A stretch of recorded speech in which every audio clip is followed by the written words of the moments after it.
Welcome to the Missing Register webinar series. This is the second episode.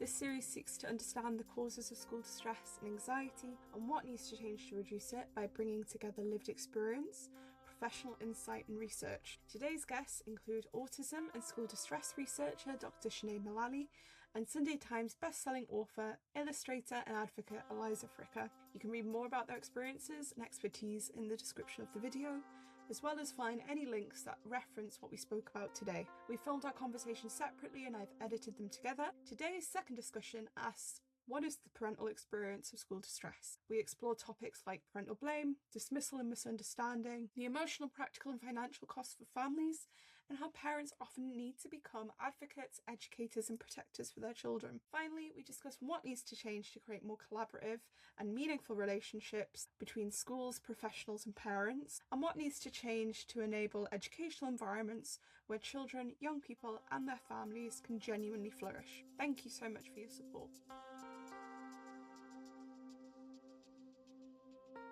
So the first question is, when a child first begins to experience school distress, what can make it difficult for parents to recognise, understand or name what is happening? I think that's probably one of the hardest things, because often parents will notice a level of distress before and after school, and school will say that they're fine when they're in school, and so that can very early on start playing into you as a parent, thinking, okay, well, maybe I'm imagining this, or maybe it's not as bad as I thought, maybe it's me, maybe, I'm doing something wrong. That can be quite tricky, just that, even that, that first, maybe you mention it to school, or it might be that one of those key transition times, like dropping them off in the morning, which is very difficult. So you might have had a very sort of tense morning at home getting them to the school gates, and then once you get them there, that breaking away from you and that transition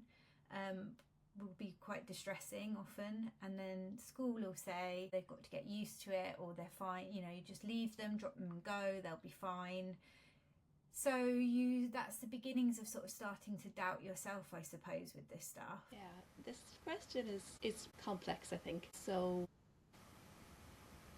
I think what's really difficult is that it can look different for every child, and what we are kind of thinking about is school attendance. So if a child is suddenly struggling to attend school, that might be a very significant cue that something's going on. Very much we think about what's going on, what's going wrong with the child. Why isn't the child getting over the threshold of the school gates? But that's not the same for every child. Some children with school distress never experience attendance difficulties, and that's one reason why we suggested that we move away from terms such as school refusal or school avoidance, because that's not how it presents in every child. School distress is the emotional distress experienced at school or at the thought of being in that environment. So it could be actually that parents aren't seeing any school attendance difficulties, but they're noticing something is up with their child. Their child might become lost. They could be extremely distressed. They could be anxious, but they could be withdrawn. They could be just being in their room, not wanting any engagement. It could be a complete dysregulation of their nervous system. When they get home from school, they're having this explosion. So it's not necessarily that everything is saying school's the problem. We're seeing these worrying signs in children that could be very linked to school attendance. It could be stomach ache in the morning before school, not being able to eat before school, not being able to do anything, just a complete shutdown, not even being able to get out of bed to get dressed. Or it could be a very compliant, just a real shutdown of the child in themselves. They're getting up, they're getting dressed, they're having their breakfast, they're going out the front door, but they're missing, something's really missing from them. It's the explosive, they're running away from school. So there's so many different ways. That makes it hard because parents and teachers can see very different things as well. Mm-hmm. So for the child who's getting in every day, but really, really struggling, but hiding that and carrying so much shame, and they don't want anybody to see, school won't be seeing anything other than a really compliant child. Whereas home might be noticing, what is wrong with my child? Or why is my child exploding when they walk in the door? then on top of that, as it doesn't go away and it increases that level of distress, and I often talk about the sort of treading on eggshells that you go through at home, you then sort of feel that you've got to share more with school to get them to understand, and doing that feels quite an exposure or overexposure as well of your family life and your private stuff, but you're doing it because you hope that the more you explain and the more that you tell them, that will then bring that support. Most of my experiences and the families that I speak to, it will be kind of, I call it the pushback. So it's sort of said that, well, we don't see the problems here, so it must be something at home. And so often we're sort of recommended things like going on an anxious parents or anxiety for parents workshop. There's a lot of talk around our own anxiety, you have to try not to show that you're anxious. And someone said to me a long time ago, which I always remember, they said, but if you weren't anxious with your child going through this level of distress, then that would be a concern.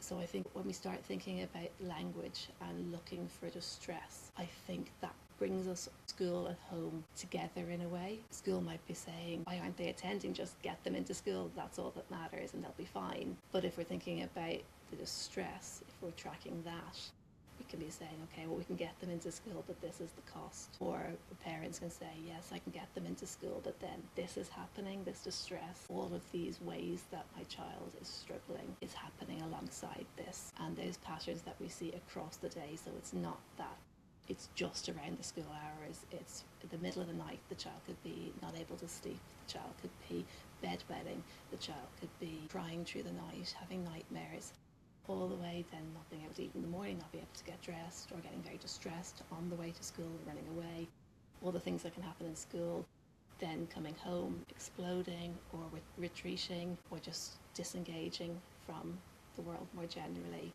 And then the evening behaviour, and then all that nighttime behaviour again. So we have to look across the whole 24 hours of the child just to see the distress. And there are patterns in what we see, but there's patterns that show that there's different ways it presents, like we've discussed there. Certainly very hard for parents to disentangle what's going on with their child, especially when you have that competing narrative from school that things are fine, and the first thing that often happens with parents is therefore looking inwards of I think that's the first port of call of like, well, is it something I'm doing? Is it something within the home? And it's not until kind of piecing it together that it becomes quite obvious that it's very much in relation to school. I think it's very clear to parents very early on that something is wrong.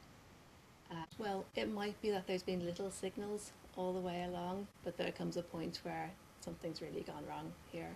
My child is really unhappy. There's something, I'm really, really worried. And I think when you get to that point, and especially if you're going to school and they're saying, oh, they're fine, then you do start looking inwards. You do start saying, what am I doing wrong? And it's what we see in the research is a journey that you've described there. It takes a long time and is a hard journey, because school also do the same. School don't tend to think what's wrong in a school environment, because they're seeing all the other children thriving. So that is suggesting that it's not the school environment, all the other children are coping.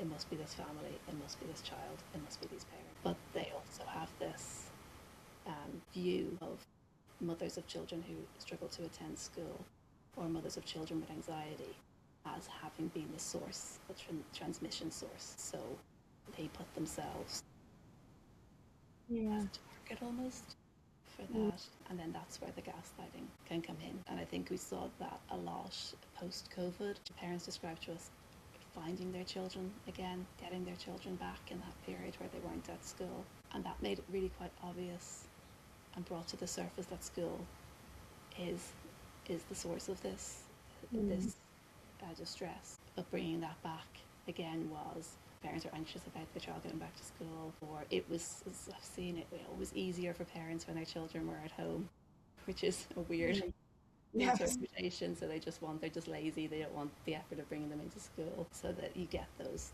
counter narratives that really dismiss the evidence that's in front of parents.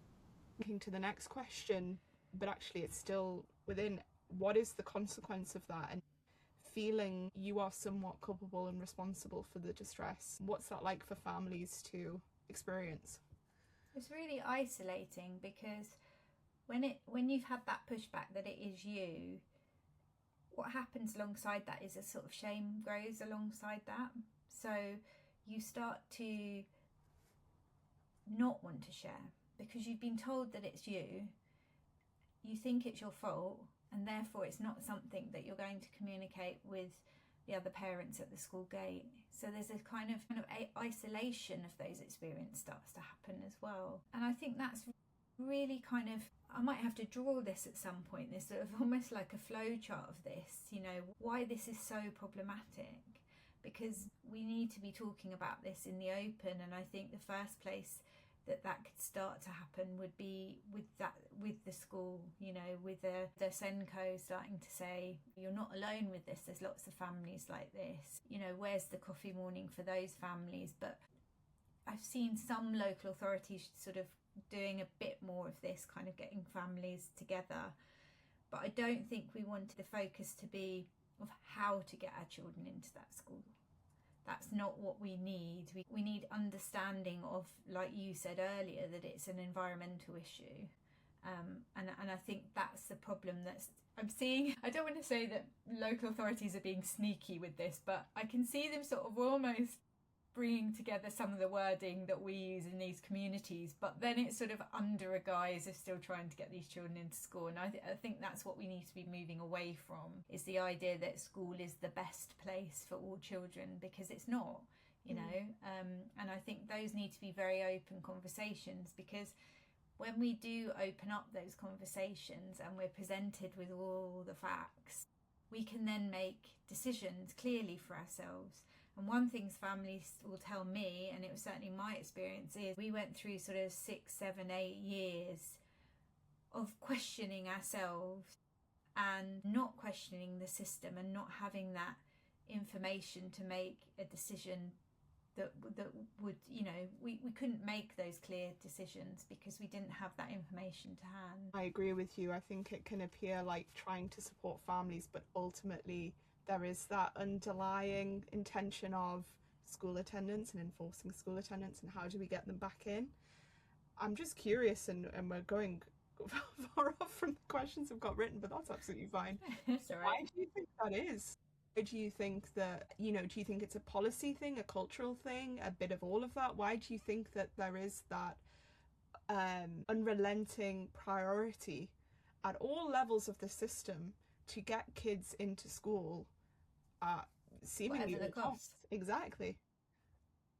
I mean, that's a lot of sort of central government drive that is based on sort of, you know, getting those attendance figures up. There's a lot more focus now on figures, and there's a lot more grading of schools based on those figures. For example, I will say to families, don't look for the outstanding Ofsted school, because they're not going to be so focused on pastoral care. It's more likely that they've got that from having a strict uniform policy and good grades. And I think there is some flex in the system. You know, when you read you know, some of the stats out there about how many children are struggling with school, within that there are still schools that are trying to do more and better for children and try and reduce some of that pressure.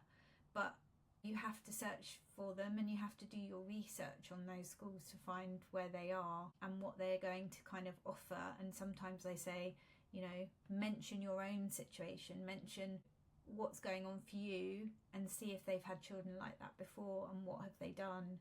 But that drive of attendance is a big thing now, and I've written about my own school experiences, most recently in Could Try Harder. I don't remember anyone putting that pressure on my parents at that time for my attendance, and I had lots and lots of time off with different illnesses, some genuine, some that I feigned because I didn't want to go in or I was burnt out. I don't remember ever my parents having to go to school meetings about that, ever. I've looked through my old reports as well. There's nothing in those reports about my attendance. So I think that pressure has definitely changed. And actually I would say that perhaps that more, if you want to call it, lax approach to attendance when I went to school maybe meant that was the reason that I managed to do school until I finished my GCSEs, because I did have those occasional days off with my dad and went to the dump or whatever it was. We didn't do anything wild. It was the 1980s. There wasn't like all the activities there are now. But I think those days where I was clearly kind of done in and tired, and I'd have those odd days off, there wasn't that pressure. There certainly wasn't those conversations around it. In the research, the first thing we wanted to do was really try and capture the parent experience. So before kind of answering what's the most difficult part or the hardest part, I think it's showing that it is actually a very significant, life-altering, profound experience for a parent. So that was one of the aims of that paper. And we did that in a number of ways. So if it's okay, I'm just going to share a few images because I'm very visual and I need my images. Okay, so trying to just get a sense of what parents are experiencing. So just a little bit of background information. There was 947 parents completed this, and they were parents who are either currently experiencing school distress, so we called them current SD, and we asked them, to what extent are you experiencing all of these emotions? So happy, calm, dread, sad, anger, rage, scared, frequently. And you could say 1, not at all the way up to 7, an extreme amount. So the pictures at the bottom are word clouds. So the larger the word, the more the people in that group endorsed feeling that a lot. So the middle image at the bottom of the screen is the word cloud of the emotions most strongly endorsed by that large group of parents whose children are struggling to attend school currently. And so what jumps out immediately is how many of those aversive emotions we're seeing: that dread, nervous, worry, sad, scared, lonely, empty, anxiety, pissed off, fear, rage. They're all there. Whereas we look over to the left, so the control group is called no SD, so no school distress. The most frequently endorsed emotions, and this is around 150 parents: happy, enjoyment, calm, chilled out, easygoing, satisfaction. And those words, that dread, that anxiety, lonely, worry, are much smaller. So it's almost like a little bit of a snapshot into our parents' mindset and everything that they're experiencing emotionally. And that really drove home to me the profound nature of this, that shrinking down of all of those emotions that we want our days and our thoughts to be filled with, and this massive amplification of all those really frightening and difficult emotions. You know, on a personal level, as the parent, one of the hardest things is that sort of pressure and that overexposure, and there's suddenly you're suddenly open to being asked all kinds of things. And I talk about it in one bit of training I do, and I said in that training I was even asked by a middle-aged white man I'd never met before if I'd had a traumatic birth, and I'd never met him before. That's the kind of level of sort of exposure that you're up for. You know, it seemingly you've got this sort of sticker on your head now that you are there to be asked anything, really, because it must be something to do with you as a parent. The drawing I often do is sort of different ways of showing that level of pressure. The one that I did was of me with this sort of pressure, and these sort of professionals looking at me and my child getting further away from me, so we're on this sort of seesaw and that I can't get to them. And I think that was one of the hardest things when you're a parent, is seeing that, and this is sort of over many years in our case, but I could see this sort of disconnect happening with my child. And when school finally broke down, I remember thinking, the only thing that matters now is I get my child back, because I've lost her, because I kind of broke her trust, and if I'm being very honest, you know, that level of pressure to get her in, whether that was social conditioning rather than, luckily I wasn't kind of being threatened with fines or anything, but you know, I was probably, to her, seemed like I was on the side of the school. And at times, you know, and again, I'm not ashamed to admit it, but I completely lost the plot some of those mornings, because that level of pressure to get her in, and if the professionals can't even work out what's going on, they can't even hold that space for me. That left me in a very sort of unsafe place psychologically with my child, because I'm there kind of thinking, well, they don't understand my child, I don't understand them. It's all on, you know, that pushback is all on us and my child ultimately. That is a sad place to get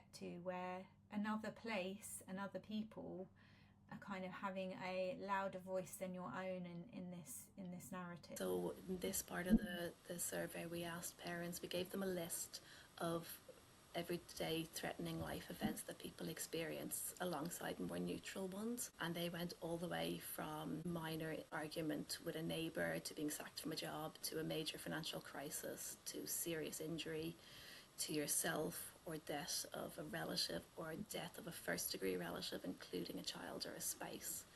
And we put child school refusing, because this was our first study and that's the terminology we were using at the time, in there as a possible event. And we asked the parents to read all of these. Potentially, there was more of these were just the top 10, potential life events that could occur, and to rate how threatening they felt each of these might be. And so this is the pooled response from that group of parents who their child is currently experiencing school distress. And they rate it as a group, their child school refusing, as the second most threatening life event they could imagine happening. So it was more threatening than a serious illness to themselves or an injury to themselves, serious injury or illness to a relative, a close relative. Major financial crisis was well down. Separation due to marital difficulties, problems with the police, sacked from a job, these were all below the experience of a child's school refusing, school distress, having school distress, as we went on to understand it.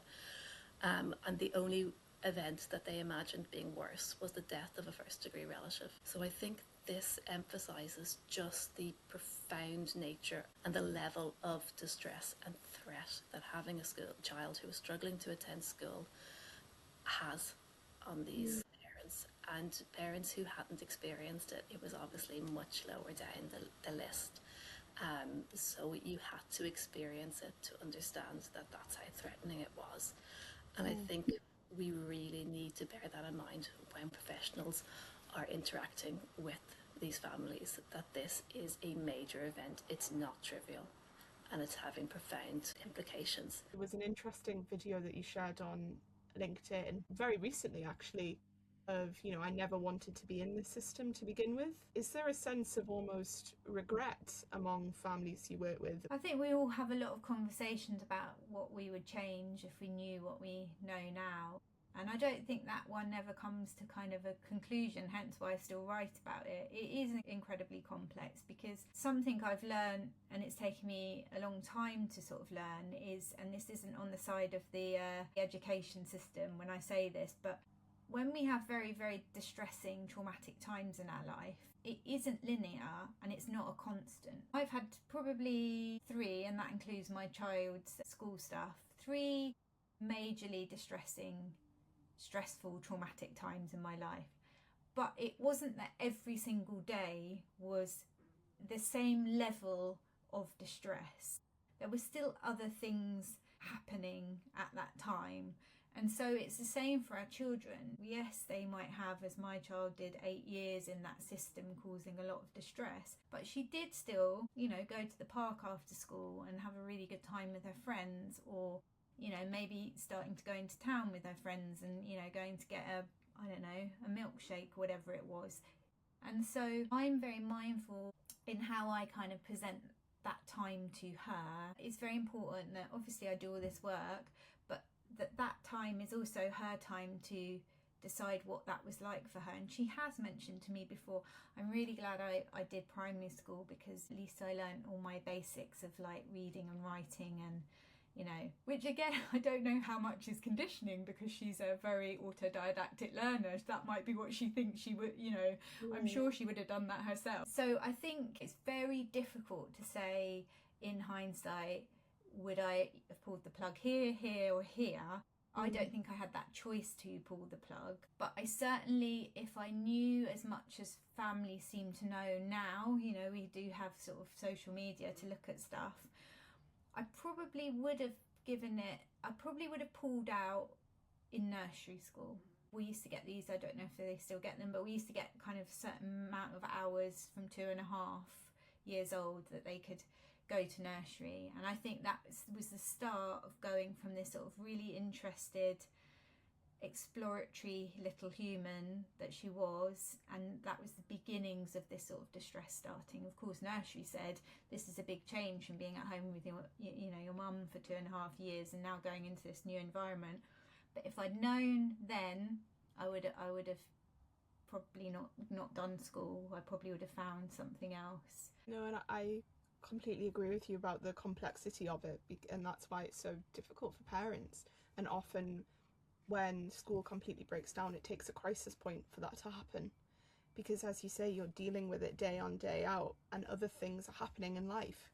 You know, there's jobs, there's friends outside of school, and then you have the summer holidays. You're not at school all of the time. The accountability and the pressure should not be ever placed onto parents, because it's just incredibly hard to navigate. You're all looking for those good bits as well. Exactly. That's the thing as well. You know, school will say, I had a really good day today, and you're like, great, and you might have a couple of days that are great, and then you sort of sit back a bit and go, oh, maybe I can take my foot off the pedal for a little bit, and then and it is literally a kind of roller coaster that you go through during that time.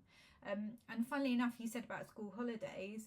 A friend of mine that had children at the same school, she said, you're the only one that looks forward to the school holidays that I know, because that was our time when we wouldn't have that daily distress. I'd see a bit of her maybe if it was a longer holiday start to come back as well.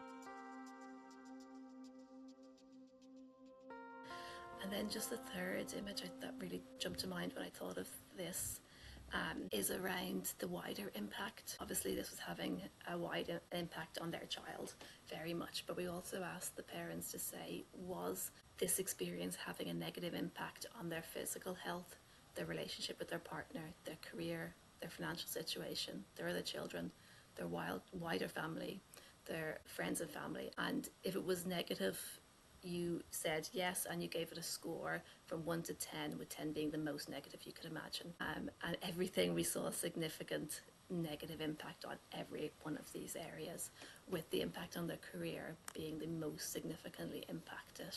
And then second most was on their other children, and that often gets overlooked. And then we had their financial situation linked in with careers. Many parents have to give up their careers, and many parents, their relationship breaks down with their partner. So it's really, really life altering. Why do you think that career is one of the highest ones there, and the relationship with other children as well? I think it's because the child is needing so much care. Very often the parents that we worked with, they had been experiencing this for years, and there had been breakdowns of skill placements, often multiple skill placements. If you have a child who's very distressed in school and you're getting constant phone calls to come and pick them up, if they're not able to get into school, if they are going to school but they can't cope with anything beyond that, so they can't go to breakfast club, they can't go to after school club because that is just tipping them completely over the edge, then you have to be there for the child at the gates. And then you have the unpredictability, and that's before you even think about starting advocacy, all those meetings, all the work that is involved in getting the healthcare your child needs, and the educational adjustments, likely an education, health and care plan process started, likely a tribunal, the huge emotional and time cost of that, and then being there for your other children and your extremely distressed child. And then you might have your other children, because neurodivergence is so high in these families. So 83% of the children in the current school distress group were autistic, and many also had ADHD diagnoses. And as we know, neurodivergence is highly genetic. You have families which don't just have one child who's neurodivergent. You likely have siblings, and you also likely have parents who are neurodivergent. So it's likely that multiple children in the family are struggling to attend school for the same reasons, and you have the other children seeing that distress that their sibling is enduring, and the loss of their sibling. The parents describe the loss of their child, and siblings will be experiencing that too. So it's everybody who's impacted. Many of our families as well, they had been off rolled, or the children had just no longer had an education provision, so the children are home full time and they are having to step in and provide that education as well as all that emotional support that their very distressed child is experiencing. And many of our children are extremely distressed. I think most of the parents that I speak to where their children are no longer in school, it's very much a forced hand. You know, it's not a lifestyle choice to do that. Like you said, it's quite interesting, isn't it? Because it's made out that school environment is the only place to learn. And we also know that there are so many other ways to learn, but we're all conditioned with that. And I wonder how much of that sort of social conditioning is passed through. You know, I certainly had it, and I didn't come from a particularly conservative background, but I certainly had that marker in my head of being a good parent, and one of them is, as well as eating vegetables, is getting them to go to school. And I think for our children that also passes, you know, when I many times sort of said to my child near the end, well, we can look at other ways for you to learn and you don't have to go to school, she wasn't able to think about anything other than going to school. And I think that plays heavily on children when they fall out of that system. And that's a very difficult thing for us to manage as the parents, is where they have been conditioned with that and we're trying to say it's okay, you know, you can learn in a different way. I think we're all conditioned that school is the best place. So the next question, which links very much, is parents often describe having to take on new roles, as you described before, very much an advocate, somebody who's managing case, and then, you know, educator, protector, and also trying to be a parent. So how can a parent's role and identity change when their child is experiencing school distress, and what pressures or costs can this create? One of the things is that sort of, I mean, you just said about it, sort of not realising that, but that level of exposure, because you're always adding on that to that level of exposure when you're not getting the support. So it's like, have I not said enough? Okay, I need to say a bit more. And you know, this is not, and I know this gets bandied around, but you know, this is not a trauma-informed system you're working with. You know, you could send, you know, a 2-page document about everything, the worst of the worst that's happened, because you're really at the end of your tether, you know, people haven't been getting back to you, and you will just get something back that is the most cold, bureaucratic reply. I mean, now there's ChatGPT, they've really upped the ante on those. I mean, the filibustering of those emails is next level. You will find yourself showing these to friends and family going, am I going insane? But I said this and they've said this and I don't know what that means. You know, you're checking your own sanity constantly through this. So if you think about sort of managing that, plus then trying to sort of do your work, your job, which can be a relief that you're sort of still competent and able in other areas, but this will at times completely take over your life doing this, because you're trying to work and navigate a system that doesn't have any roadmap. You don't start on this system and someone says, okay, well, these are all the different job titles in our local authority, and what you'll need to do is you'll need to speak to them first and then them, and they'll put you through to that. You get no roadmap, so you're trying to work this out. And it's not one you can. It's that bag in the bottom drawer of all those cables. You don't know what they belong to. You cannot figure that out. You know, you're trying them in different holes. You'll be there all day, and that is exhausting. So it takes over.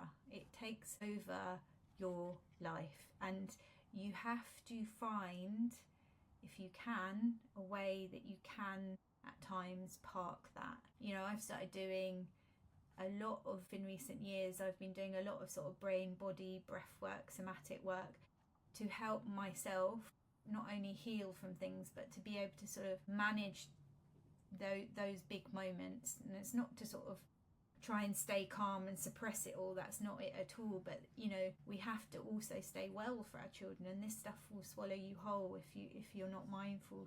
It is very hard to manage all those bits, and the thing I always say to parents is, you know, still go and see those friends if and when you can, and find those friends that you don't always need to even talk about it with, you know, friends that you've had for years and years where you can still be a bit ridiculous with and just talk about your favourite TV show or whatever it is, where you're not always talking about it, because it will be that thing, it's at the forefront of everything. You're thinking about it all the time, you're thinking you haven't done enough all the time.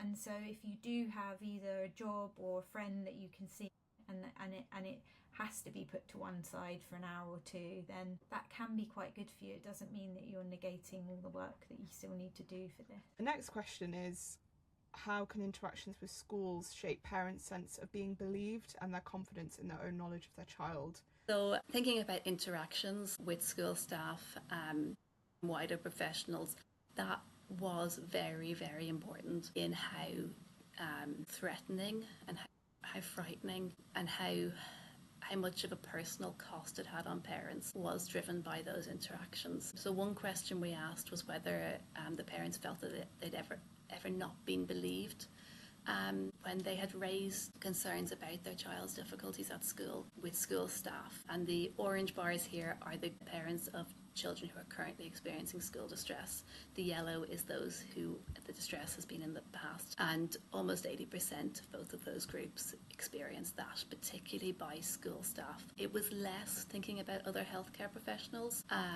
but it was still 30 to 40% endorsed having not been believed. But it was the exception to have been believed by school staff when you raise concerns about their distress, and that's really concerning. So it was only about just over 20% of the time that parents felt that distress was taken seriously. And when we asked them who else, because many parents said, and there was others who didn't believe us, if we look over at the speech bubble here, the most frequent people who didn't believe parents, or parents believed that they didn't believe them, was local authorities, but also their friends, social workers and their family. And then we have work colleagues, linking back into how hard it is to hold down a job, social services, other parents, and that's getting at the isolation, that being believed, that our societal dismissal of school attendance and school distress as just a child acting up or not strict enough parenting, not understanding how profoundly distressing this is for the children and their parents. It's everybody in their lives. And I think in there, yes, in the middle there, one parent wrote just about everybody. And I think that's just really incredibly isolating. If you are dealing with this and nobody is believing you. And I think that really leads into the mental health cost on parents. Such vulnerability, and it's vulnerability at a time when the parents feel so disempowered. They can't help their child and they are not being believed, so the help isn't there and they're being blamed.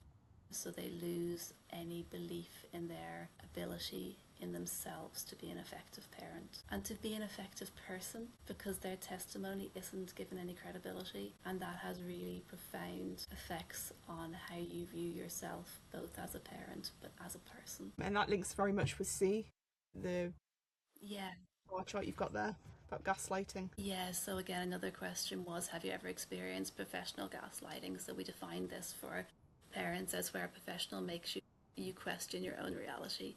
And again, between 70 and 80% in both groups endorsed that. And looking at the white box, the bar there, that's the controls. That was only 20% of parents of controls were saying yes to this. And between 10 and 20% were saying that they had ever felt not believed. So their experiences are so different.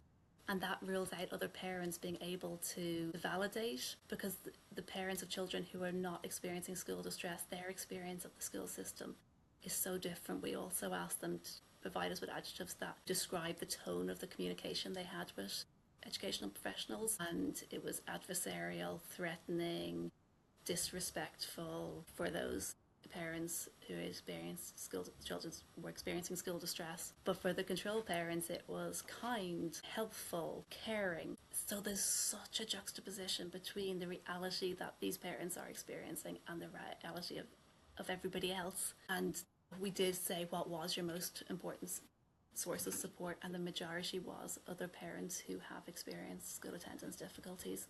And that's where these online support groups become really, really important in providing solidarity and a sense that you're believed here. What comes out as well is that so many parents believe that they're the only person that this has happened to, because that's what the narrative is. Oh, this doesn't happen, this is very rare, every child's happy in our school. And then suddenly parents come across these communities and realise, hold on, this isn't rare.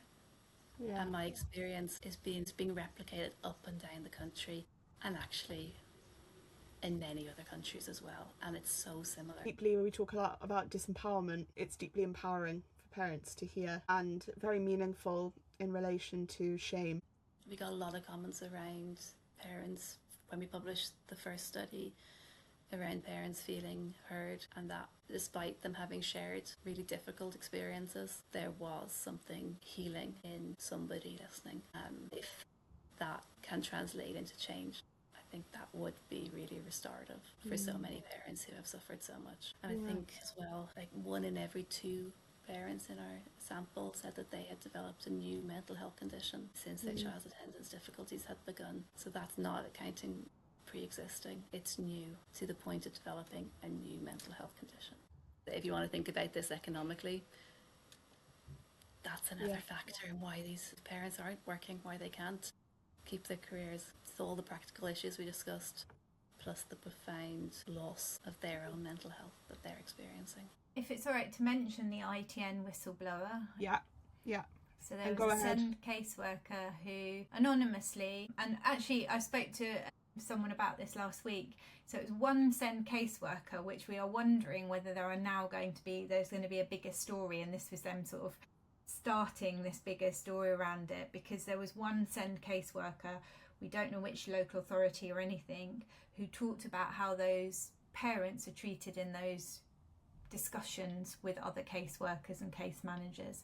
And she brought up that, they are laughed at, people make fun of these families about what they're not going to give them.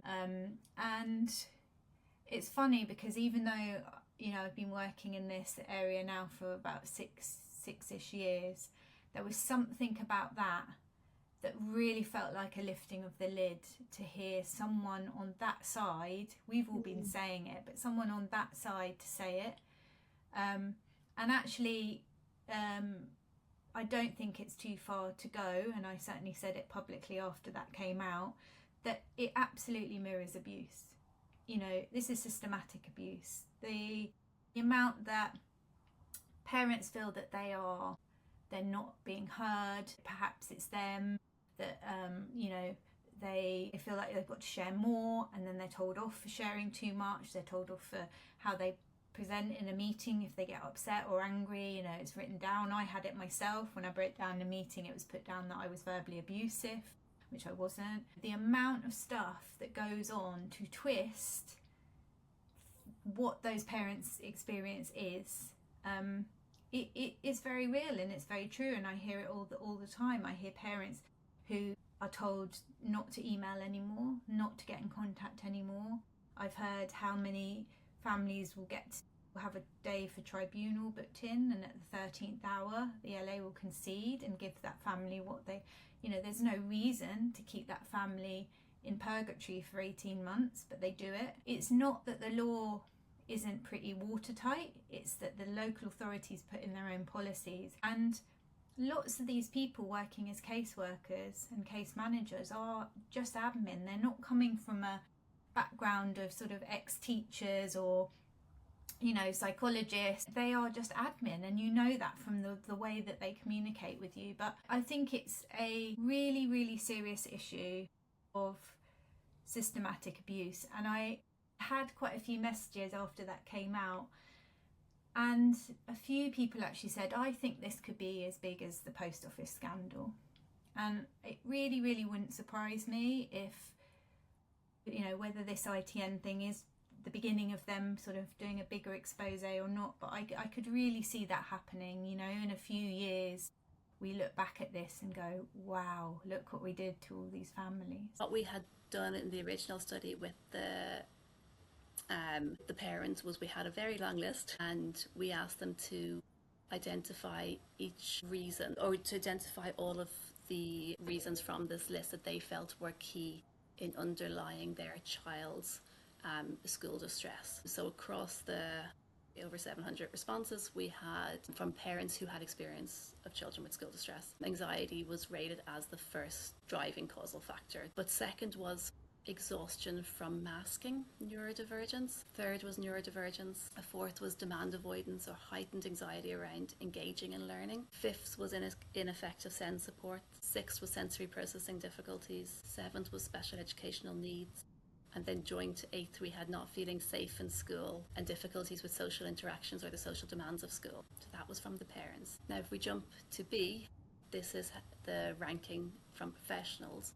So they did as a group recognise anxiety as a key causal factor, but they put second separation difficulties and parental mental health issues, with their lack of the child having friendships and negative emotions came out next. After that we had poor parenting, lack of discipline, difficulties at home, difficulties within the family, overprotective parenting, non-compliance, and that's on behalf of the child. So you can immediately see how different those are. So the parents were telling us so often we're being blamed. Staff are immediately projecting this problem back to us, and that's where the gaslighting comes in.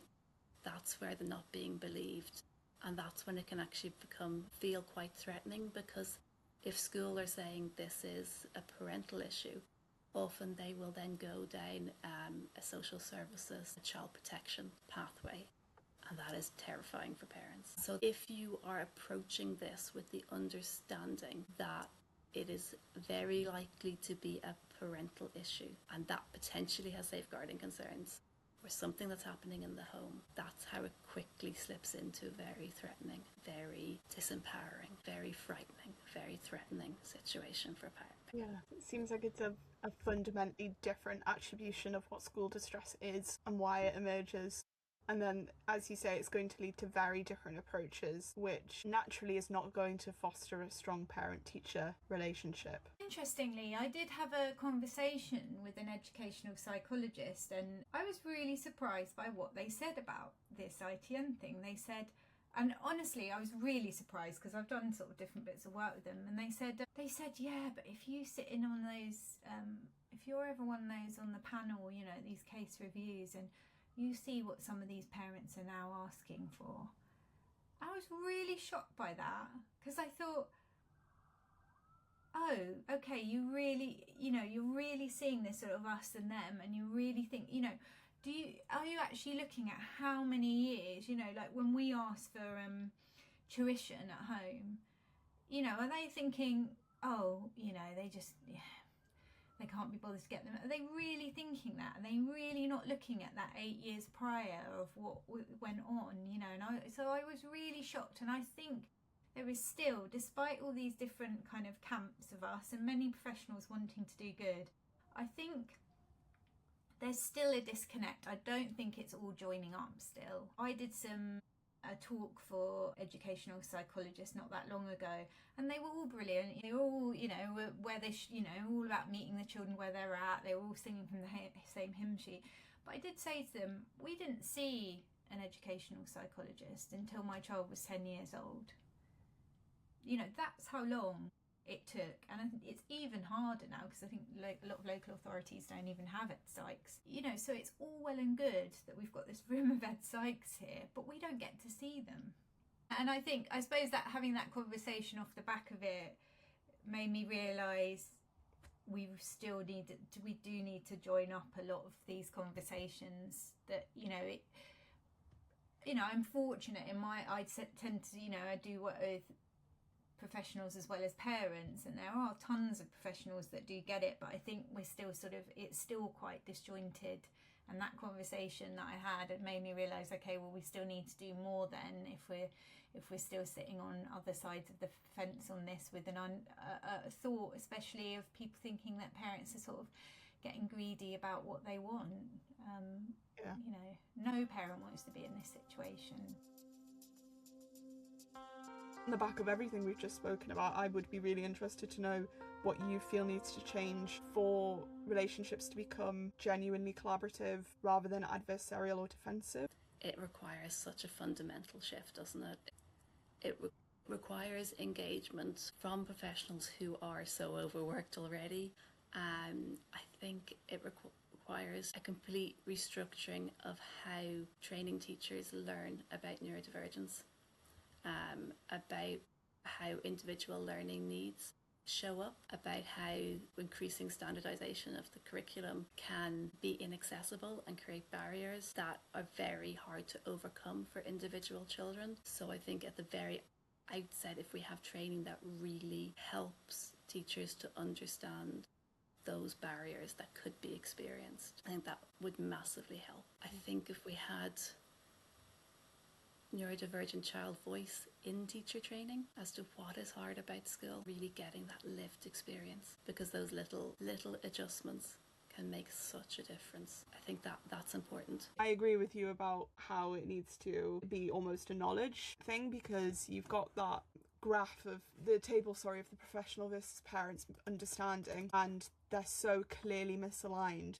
If we think about it as kind of a two-sided coin of parent distress, so one aspect of it is the level of child distress and how that is as a parent to experience, and then the other aspect is the gaslighting, the threatening interactions, the dismissal, the not being believed. Something teachers do have some power to do is change that bit. They might not have full power to change the level of distress a child experiences, but we do hear from parents again and again, just one nice interaction with a teacher, like just a compassionate interaction, makes a big difference. This made me think of it was a separate paper, but it was with 130 plus autistic children aged 8 to 14, and we were just asking them lots and lots of questions about growing up autistic and what that was like for them, and time again they came back to how hard school was and how unsafe they felt at school. But one finding from that was really striking was, we asked, do they feel it's okay to be autistic at home?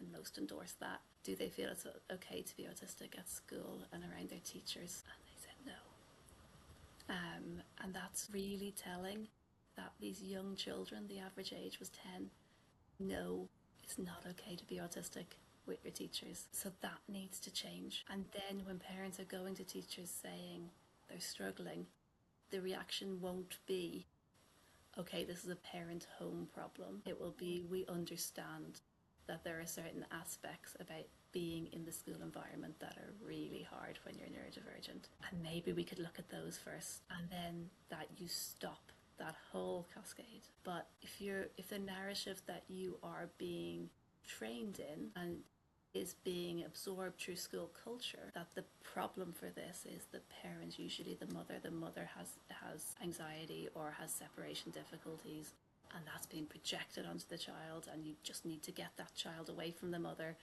and the child into school, and all the pressure coming down that school attendance is the absolute core thing that you need to be ensuring. They're all creating this context that understanding can't be the first response, and the assumption that school is a place of safety. It's not true for these children. They've told us that so often, and to properly understand that as a teacher, I think is so important. Yeah, because I think unfortunately by the time you get to sometimes see those good eggs within the professional areas, that probably they're meeting with parents who are pretty done in.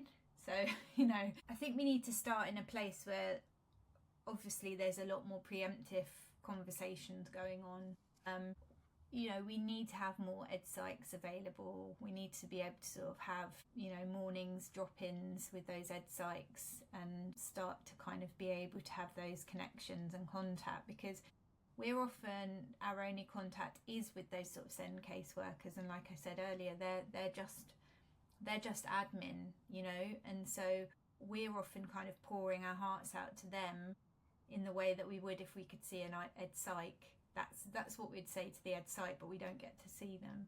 So I think we need a lot more communication going on. I think schools being able to create those spaces a lot more for these families, having these families together. It still surprises me when I do a webinar and I get a lot of messages from families saying how validating and helpful it was, and I sort of think, I'm not selling myself short, but I don't think it's that hard to do.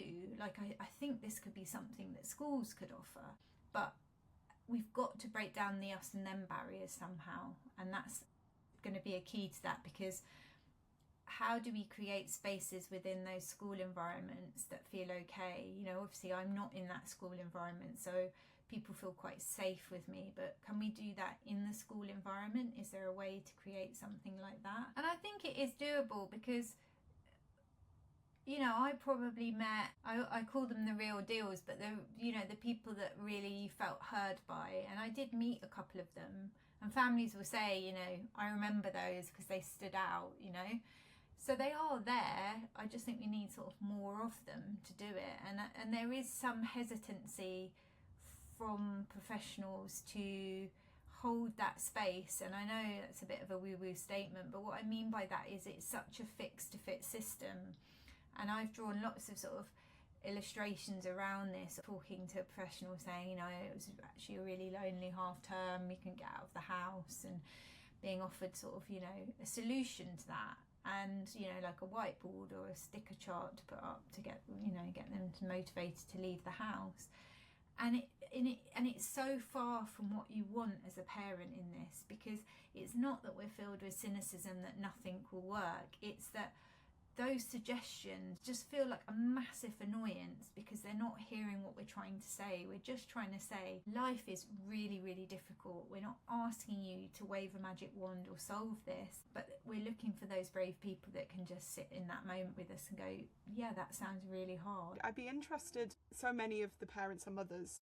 Do you think that any of the response that they get, the dismissal, is also rooted in sexism and very gendered views about mental health and hysterical women, and to what extent do you think it's linked? That's where the induced and fabricated illness literature is really relevant here. All those accusations of mum being hysterical, mum exaggerating, mum making this up. Yeah. Those accusations are almost, I think I read in a paper that this was a couple of years ago, have always been at mothers. Yeah. There might be the odd accusation now towards a father, and I've had that quite a few times from parents, as please can you research why it's me and not my husband or the child's dad that is getting this. That's fascinating to me, because it links with the history of what the conceptualization of autism and ADHD was. It's refrigerator mothers, it's absent mother, it's all very mother blaming. And I just wonder, I know that the majority of parents, for example, who filled out your survey were mothers and are women, but I wonder about research, looking at the differences between fathers and mothers' experiences. We've had parents reporting that they asked their partner, their husband or the child's dad, to fill this, to do all that, because they're believed. Yeah, wow, that needs a body of research, doesn't it? Yeah, separate. And yeah, I've always really wanted to research that. There's just so much. Last question that I guess links to this, because positive relationships between staff and professionals and parents, but how can we move towards educational environments where children and young people genuinely flourish? And I guess as an add-on to that is, what is something that you'd like viewers to take away from today's discussion we've had? Is this my utopia here of what? Go for it. I'd actually love your utopia. Well, I think there's places that are kind of getting it and doing things differently. As someone who's late diagnosed myself and now understand a lot of what those environments create in my own body and create that reaction in my brain, I know that these places need to feel very different. So, often I see places and they're like, well, we've got this sensory room. And I'm like, yeah, but you're still in this, environment of strip lights and noise and the smell of roast potatoes and, God knows what else. Yeah. They've got to feel different. And I've been fortunate to go to some of those places, and they do. And often they're places that don't look very shiny. They're nothing like the academy schools that have electric doors and key fobs that bleep you in and out. What they do have though is that sense of feeling quite different, and a lot of those fall under this they would fall probably under democratic self-directed learning schools. And the idea with those is that children kind of gravitate towards what interests them and they're supported through those learning experiences. It doesn't mean that they can't do all the basics that people get worried about, like maths and English, but there's a different way of learning when you embed things into the learning that's interesting for them. You talked about hierarchy earlier. One of the big changes in those sort of environments is you don't get that sense of hierarchy, but it doesn't mean that it's Lord of the Flies. You know, it's not chaos at all, because these children feel quite safe and secure in these environments. I always say to people, just go and look at all these different things out there. They are, you know, they can be few and far between depending on where you live, and they massively vary, and you'll always get some people saying they're brilliant and some people saying they're rubbish, but it's about what you think looks great and what you think could work for your child. And all our children are different, and even if we fall under this umbrella, all those experiences they've had will be very different. So one place might work for one child and not necessarily for another, but I think looking at different places and exploring different ways that people can learn and those learning experiences can look like, it can give you a lot of hope. And I think for many of us, when we're sort of trying to consider what else is out there, it's kind of like falling off a cliff face. You just don't, we're not privy to kind of this information about different ways of learning. It's not something that's kind of talked about. It is just school or home, really.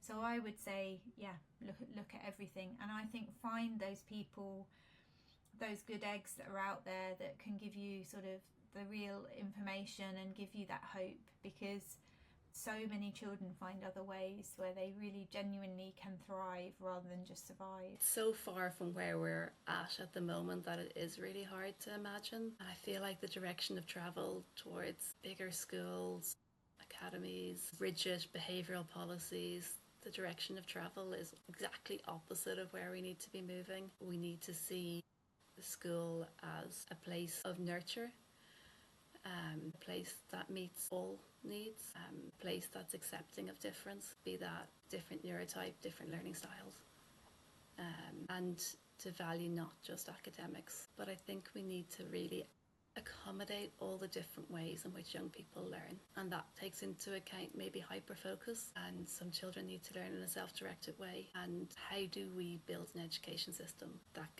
can accommodate that? And is it that actually that's not possible in one singular understanding of school? Maybe we need to broaden that. Maybe school is not a school building where every child is from 9 to 4 each day. Maybe it needs to be much more. Maybe that works for a percentage of children, but when it doesn't, what other ideas do we have? What other ways can children get the education that they have the human right to, in a way that does no harm? And that's the last bit, is what we're missing. And I don't know that it can all occur within one school building. Is it that we need to imagine multiple versions of schools? I'm not talking specialist versus mainstream. I'm talking more radical, almost. Schooling that occurs in a building, schooling that occurs outside of a building, schooling that occurs between these hours, schooling that can be picked up or is non-synchronous, so a child can engage with it when they are able to, and they can absolutely focus on their strengths, what they're really interested in, and deep dive into that without being constantly pulled in different directions, but still have access to the basics that they need. So I think we need to think about how are all the different ways in which education can be delivered and accessed, and a school building is one of them, but not the only one. One thing that they will often say as well, that schools and professionals will often say about your child, well, they have so much ability and they have so much potential, and that can really send us on a wrong turn, because we can start to think, well, then they have to be in this formal learning environment, and that's not true. None of us as humans lose our ability or brightness or intelligence because we're not sitting there and doing trigonometry. It doesn't work like that. I've recently, just as part of my PhD, and it'll be published hopefully sometime this year, but who knows, it was some research of families kind of giving advice to other parents, what they've learned and from their experiences. And one of the things that came out very strongly is still that fear that even though they're protecting their child in the short term, that the long-term consequences future, their potential for jobs will be lost. And I think it's that shame that we keep talking about. That, I know. And it bleeds into They kind of feed into that stuff. Yeah. Don't they? Yeah. Such a false narrative, because we never lose that. We never lose our intrigue, and I think we lose it a bit when we're deeply distressed in an environment. Yes, exactly. But yeah, there's some wonderful examples of people who have learnt differently, and there are different ways to do that. I definitely think if you're put in an environment where you're so incredibly distressed, then all you're going to do is associate learning with stress, and then you're not going to want to do it. So it's much better to actually foster an intrinsic motivation in kids in whatever environment works best for them. Yeah. So that they know throughout their life that learning is pleasurable, fun, and not unsafe to do. And that's a long-term way of learning as well, if you've got that intrinsic motivation and drive.